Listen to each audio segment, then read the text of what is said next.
6 in your career against Alabama. Is there anything that leads to that? I don't know. What's our bounces record against them? Not great. You know? Yeah. Has anybody got one better than 1-6? Just played them 6 times? I don't think so. I think they got really good players. They got a great program. I got immense amount of respect for them. They do a great job. I mean, Nick's some pretty good players. Caleb's got good players in here. And it's a tough battle. Of those 2 of them been here. You know, and they've been tough. They've been really tough battles. So a lot of credit to those guys and a lot of respect for them. Coach, saw you talk to almost every guy that walked off the field. What did you tell them, and why was that important for you to talk to each of those guys walking back into the tunnel? Well, there's no greater response of a leader than to be with the guys who go to battle with you. And those kids went to battle tonight. But no mistake about it. That group we got in there, man, they're connected. They're proud. They got pride. And I told them, I said, guys, I don't know what this second half's going to look like. But I do know this. When we watch it, we're going to find out a lot about ourselves.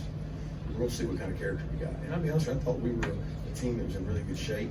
I thought that we could play them into the fourth quarter once we had we were in the situation we were. We just had to get one moment at a time.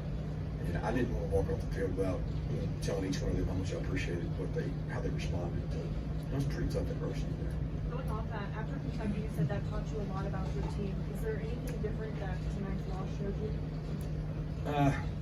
We can't turn the ball over and win games. I mean, we know that.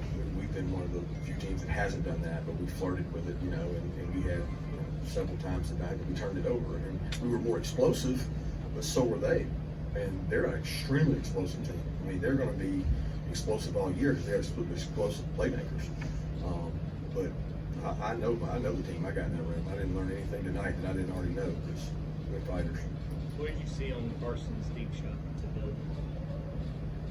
the go-ahead? Last touchdown.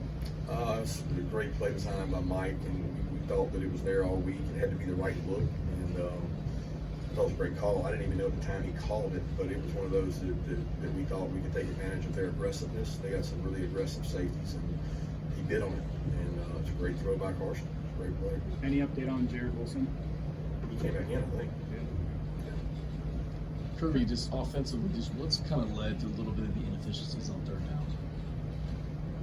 Well, tonight it's hard to judge because third down was second down.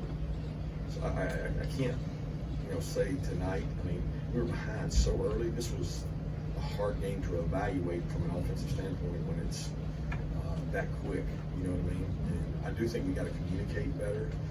We got to execute at a higher level, and that was one of the things we said coming out of Kentucky. But look, it's hard to communicate in that environment. I've been in this league a long time. You go call a play and try to get 11 people on the same page and execute while not being vanilla. It's a challenge, and they make it tough playing on the road, and we got to do a better job of executing at a high clip. I mean, we get a max blitz, we check to a screen. It's a great call. It's the perfect thing to do, and the guy misses it, and he didn't see the signal, and we throw a pick. So it's like you can't do those things against good teams and win. Mikel makes his return tonight. What did you see in him rehabbing to get back, and just what you said would do? Just a love for the university. I mean, he had 24, 25 people here tonight. His mom lives right down the road. His mom's right here from Alabama, and it meant a lot to him. And he was pulling guys on the sideline. He didn't have to do what he did to try to get out there and play. And he cares about this team, and he's a warrior. I mean, I love the guy because he's like, Coach, I'm going. And halftime, he's still, I'm going. He wants to win. So it's just a great character reference for him. You mentioned the turnovers being uncharacteristic. Is there any reason you can point to for the cause of those? Pressure. I mean, Carson's was just didn't protect the ball. He had one hand on the ball. I mean, you can point to anything in turnovers. They have them too. So it's really important that you don't turn the ball over. But we had to take risks too.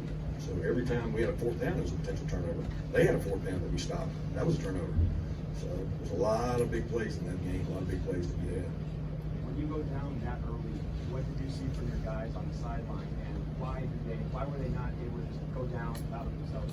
Why were they able to fight that?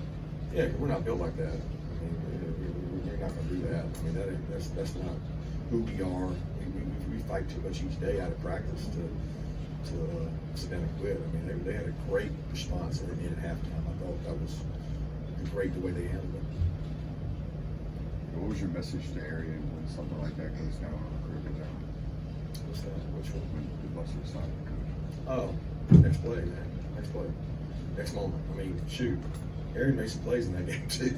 You know what I mean? So it's one of those deals. It's a boxing match, and he didn't let it affect him. He just went and played the next play. That's all you can do is play the next play, man. You just keep playing the next play. Got time for one more question. Anybody? All right, thanks, Coach. Guys. Appreciate it.